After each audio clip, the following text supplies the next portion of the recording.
Aloha. Thank you, John.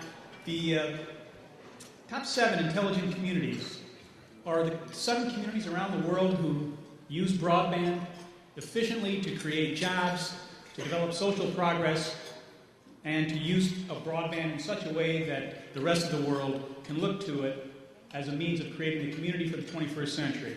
What that means simply is that communities around the world now know that there is no longer the middle of nowhere no more. Wherever you are, you can use broadband, your kids can stay home, your jobs can grow, and your government can be more responsive.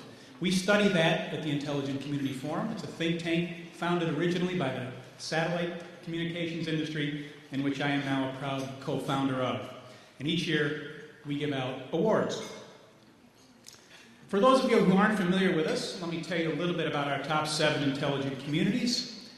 They're an annual list of communities worldwide that demonstrate excellence at building vibrant digital age economies using broadband and telecom. And you folks are the plumbers that are enabling these new communities to go forward. It's not a competitive ranking or a beauty contest. Most of the mayors of these communities look pretty bad in a bikini. But it is a list of diverse communities offering best practices for all to study and to celebrate. Working with our partners at New York University and Polytechnic University, we make these case studies available to any community, anywhere in the world, that wants to look at them and study them and learn how to develop a broadband policy. The finalists, these 7 finalists for these annual awards, are part of a 10-month program. It culminates in New York in May 15th at the Intelligent Community of the Year ceremony, which is part of our annual Building the Broadband Economy Summit, and I welcome you to be there. You'll hear some pretty significant thought leaders, and we give out our awards at Steiner Film Studios in New York, the largest film studio east of Los Angeles. So that's kind of a fun place to be, and every once in a while, Woody Allen shows up after he's met with his shrink. How do we select our intelligent communities? We have named 76 during the course of our 6 years. We base it on 5 specific criteria based on a white paper that we wrote. It is the first global framework for understanding how communities thrive in what we call the broadband economy. There are 5 very specific criteria, which I've listed here and which you can find out more about at our website, intelligentcommunity.org. Each year we add a specific theme. The 2009 theme is culture of use. And what that means is helping communities that help citizens and organizations become instinctive users of broadband, which increases efficiency, expands knowledge, and improves living standards. We want to make using broadband as easy as flipping on a light switch. We don't want people to think about how they can enable their future. Okay, here's the question I get asked every place I go in the world, no matter where I am. Why 7? And they say, why not 10? Letterman's got 10. Why not a dozen? Why not a baker's dozen? 13. Well, we did some unofficial research, and we found that since we created the awards, human beings make more lists of 7 than any other number. And you can check that out yourself. Consider this. There are 7 deadly sins. And I've seen them all committed this week at PTC.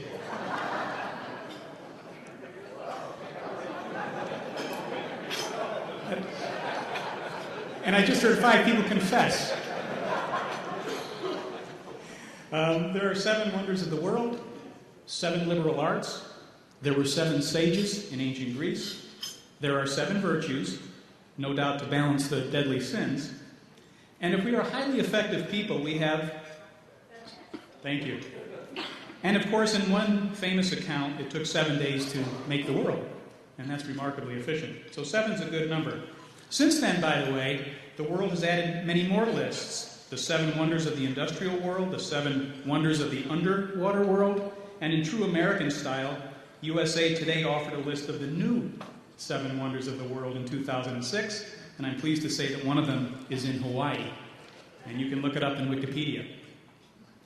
Interestingly enough, the other night I was talking with someone from China Unicom and Bharti Airtel at the Bharti party, and they told me that even Gandhi had his own list of 7, but he called it the 7 blunders of the world. And and I just had to share this with you. In 21 words, Gandhi said what it would take most of his volumes to say. And these are Gandhi's top 7 blunders of the world. Wealth without work, pleasure without conscience, knowledge without character, commerce without morality, science without humanity, worship without sacrifice, and politics without principle. So even Gandhi had a list of 7.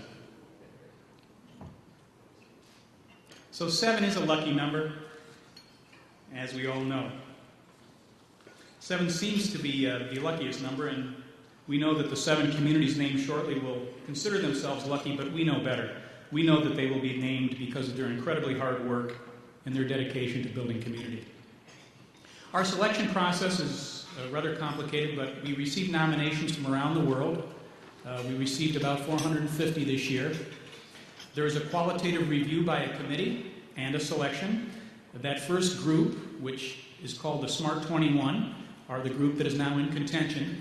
We named our Smart 21 in the Gangnam-gu district of Seoul in October during a conference there that they produced for us. There has been a quantitative analysis by a multinational academic research team which produces for us the top 7 intelligent communities of the world. We're pleased to have some of our Smart 21 communities with us today, but here is a list of all of them. And if your community is anywhere near there, you can clap and take pride. Or if you're a carrier serving that community, or an ISP, or have anything to do with providing broadband, then you should feel pretty good about this, because these are the places around the world that, despite the current recession, are still creating jobs, still connecting schools, and still providing a great future for their people.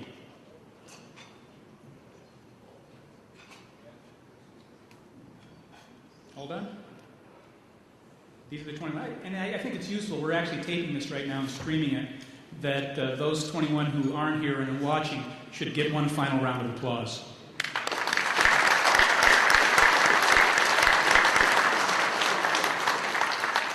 As I say, they are now part of the 76 intelligent communities of the world, and they are part of a global alumni that meets in New York and is under the auspices of the mayor of Waterloo, Ontario, where they make the BlackBerry, Mayor Howard. So we look forward to seeing them. Okay, drum roll, Pahu, please. Let's go.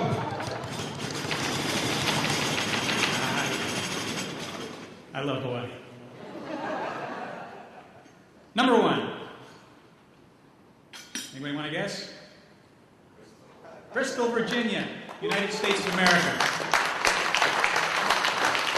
It's a rural community facing agricultural decline, built a fiber-to-the-premise network that saved residents and businesses $10 million and attracted high-tech manufacturers. This community really got it right. They built their own network after going to court to fight for the privilege of doing it. And I believe they are here today, of course. Congratulations, Bristol. Number 2. Yeah, you can clap, definitely.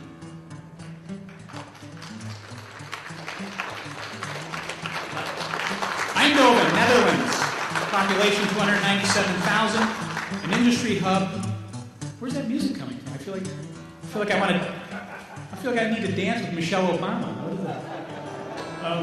It's an industry hub ramping up knowledge economy to maintain a growth while dealing with an aging population. They are one of the largest R&D centers in Europe and one of the net producers of jobs in the Netherlands. We'll have more information about these communities in a few minutes on our website, so you can go there and learn more about Eindhoven and Bristol. So Eindhoven, Netherlands, number 2.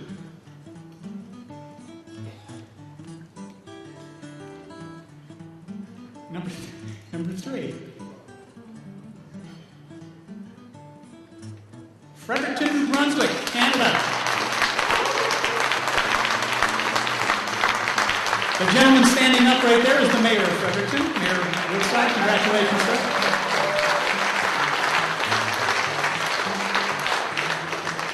He said famously, we don't charge people to walk on our sidewalks. We're not going to charge them for our Wi-Fi or our broadband.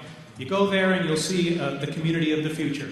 Great R&D, great creation of green technologies, great leveraging of the university infrastructure with the political and the private sector. Congratulations to Fredericton, number 3 on our list. Congratulations, Your Worship. Number 4. Issy-les-Moulineaux in France. Third time on the list. A 20-year public and private sector high-tech transformation has given this community more jobs than residents. And we encourage you to study Issy-les-Moulineaux, a very, very visionary mayor as well, Mayor Santini. Issy-les-Moulineaux, number 4. Number 5. Moncton, New Brunswick, Canada. Moncton, congratulations. A former railroad and industrial city focused its future on ICT, became a telecom and IT center for near-shore outsourcing. And it's kind of amazing. 450 communities, and we've got 2 of them in the same province in Canada. So congratulations to Moncton.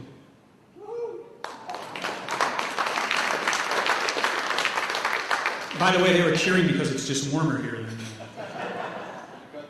than Stockholm, Sweden, number 6. StoveCab, which many of you know is the carrier that offers the open access fiber network, and they become the foundation for growth and research, entrepreneurship, and digital inclusion, and they've done it by having a competitive and open telecom infrastructure there. They were really struggling before they developed that concept, and there was a lot of controversy about the open network concept, but I encourage you to go to Stockholm because they do a lot of things. What struck me is that they will say to me insistently that this is not about technology, it's about humanity, about making sure that all of our people prosper in ways that they want to prosper, and that's why we do this. So congratulations to our friends in Stockholm, Sweden.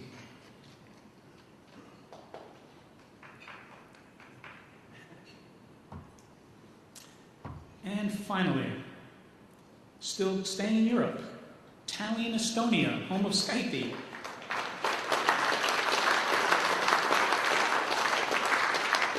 When the last Soviet boot left Estonia in 1991, the country was so devastated and so far behind that they believed that they had one chance of getting into the 20th century. They put all their chips on the table, betted on ICT, mobile and wireless, and made a leap that they call the Tiger Leap. Today they are considered the second most competitive community in Europe to do business, and if you go there you'll see a remarkable story of how the government has been used and is leveraged to serve its people in a way that was unthinkable before 1991. Tallinn, Estonia. So, ladies and gentlemen, those are our 7. They will now come to New York during our summit and be honored. They will talk, you will hear about them, you will hear from them, the media will report on them, and they will become the models for the other 50,000 communities in the world who want to make sure that they have a future in the 21st century.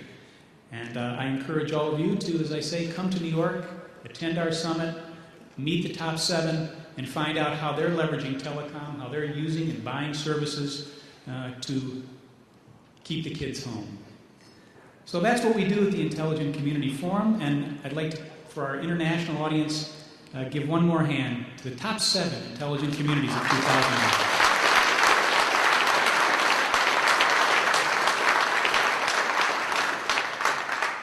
Mahalo.